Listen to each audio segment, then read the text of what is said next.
I want to start saying, but first, this is Juan Ortiz, and I'm super grateful for your invite to be part of your podcast around the topic of students' First Amendment rights. As a former history teacher, principal, and now district administrator, right? I think it's one of our fundamental duties to make sure that our students in school have the rights that they're endowed with. Um, and the trick is to make sure that while they're exercising those rights, right, that they don't violate the rights of others. And so I think that's kind of what we'll discuss a lot. You had asked me to talk a little bit first about the background of this topic in our country, right? And so we have to go back in time a little bit before I was born in 1969. This topic of what a student's rights are and what happens to those students, right, when they're on a campus at a school, kind of starts with a case that would go to the Supreme Court that's known as the Tinker versus Des Moines case. So in this case, right, a group of students wanted to protest against the Vietnam War, and they decided to do that by wearing some black armbands, and they would come on campus and wear those as a sign of protest. And the Des Moines School District had a real problem with that, and the students faced discipline. And the students looked for legal counsel, and I went to the Supreme Court. And what was a little bit surprising at the time was that the Supreme Court said, you know what, students' rights to First Amendment and free speech and expression don't end when they come onto campus. And they found that their expression, their right to express their views, did not create sufficient disorder to warrant disciplinary action by the school. And that kind of became the measure, right? What would be known informally and in circles is the kind of like the Tinker test, right? Does a student's speech in question really materially disrupt the operation of schools? And if it does, then it maybe should be subject to discipline or restrictions. But if that speech does not disrupt the function of school substantially, then the student has a right to it. So while the history while the history of students' First Amendment rights in school starts back in Des Moines, right? It's come up time and time and time again in our country's history, right? And the Supreme Court has kind of ruled on both sides. In certain cases, it's ruled that the school district does have the right to censor language if it was like in a school newspaper, right? And in another case in 2007, Morse versus Frederick, the students seemed to be advocating that students use illegal or illicit drugs, right? And the court upheld the right of the school district to discipline that student because the use of illicit drugs would really undermine school and harm students, right? So they've shown some limits. Now, one of the things that we have to keep in mind as well is what kind of school are we talking about, right? So students interact and parents choose various different types of schools. We can talk about a public school to begin with. In a public school, the constitution would apply directly, right? Apply directly. First Amendment rights are going to be um, protected in a public school to that line where they significantly disrupt the function of a school. But there are other settings, right? Students also can be in private schools. Private schools could be religious based, faith based, or not. They could be boarding schools. In that setting, I think a student would definitely have feel less entitled, or will be less entitled to the same protections of the First Amendment because you are entering a contract with this school, and they can have really strict policies, right? You don't have to go there. You're deciding to be part of that private school. So you wouldn't have the same protections under the law there because you've made the choice to go there. A public school is your free and public education. That's where you have to go to school. It's going to be different. And finally, recently in the last probably 25 years, the evolution of charter schools.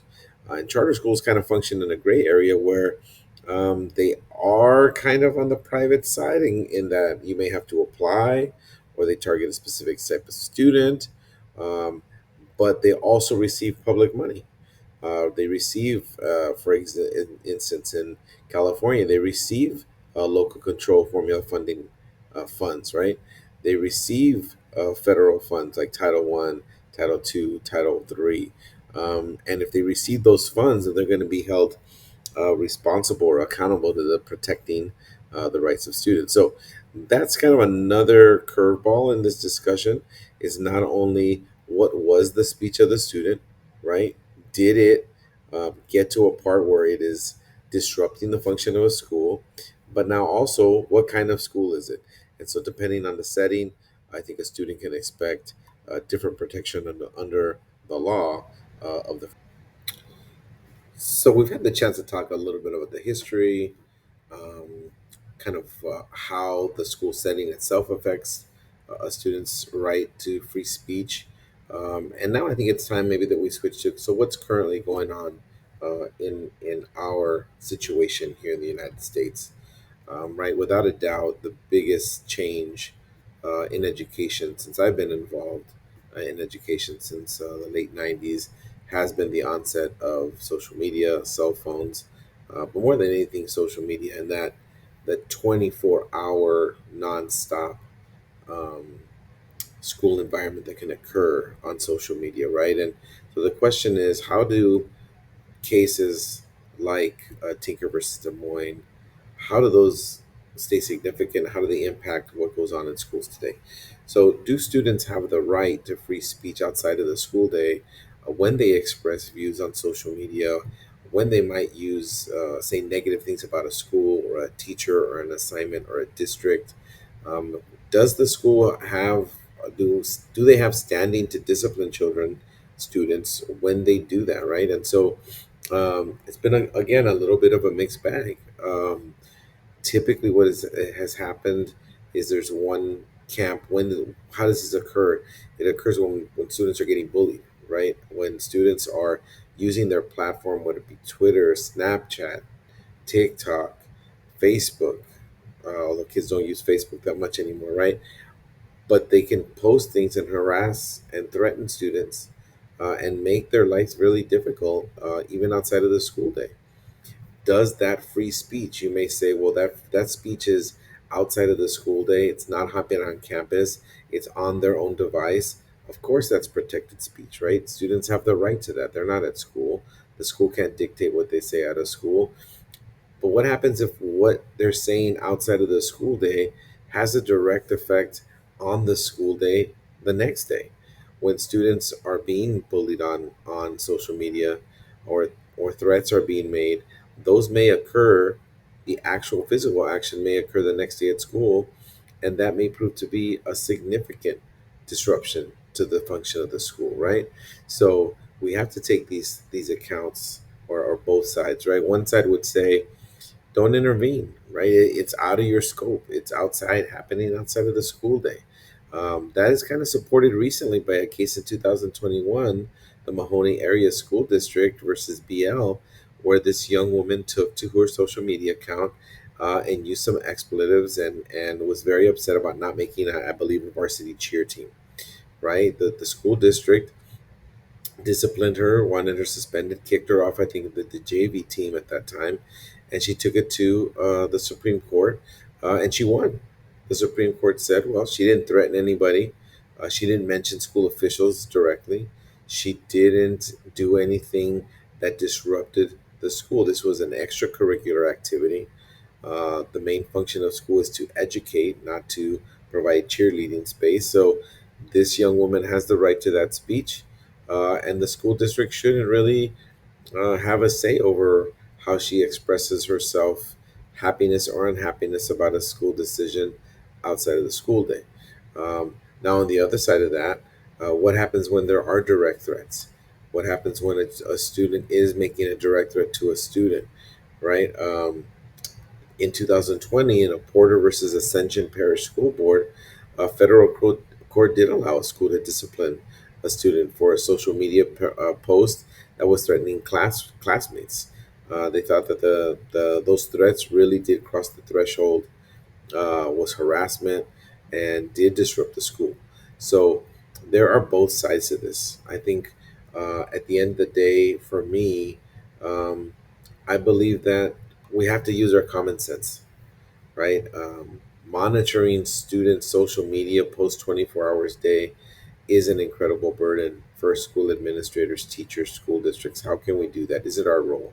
The parents of a child play a significant role in this work in monitoring what their children say or post on social media, right? So I think we have to use our common sense, use what the courts have told us, focus on when though that speech specifically threatens or targets schools, community members with credible threats of violence or escalate. If the speech in question is not necessarily direct threats, but is this continuing kind of cyberbullying, harassment of students, then I think the student has to, the school district has to interrupt that speech, because it is going to harm another student's mental health, their well being. It is going to disrupt the school environment. As a principal, um, social media posts go around quickly, rumors spread quickly, violence can happen quickly based on on these kind of activities, this kind of speech. So I think the school has the right um, to intervene and discipline students, right? Are they sharing images of the school or images that compromise safety for students?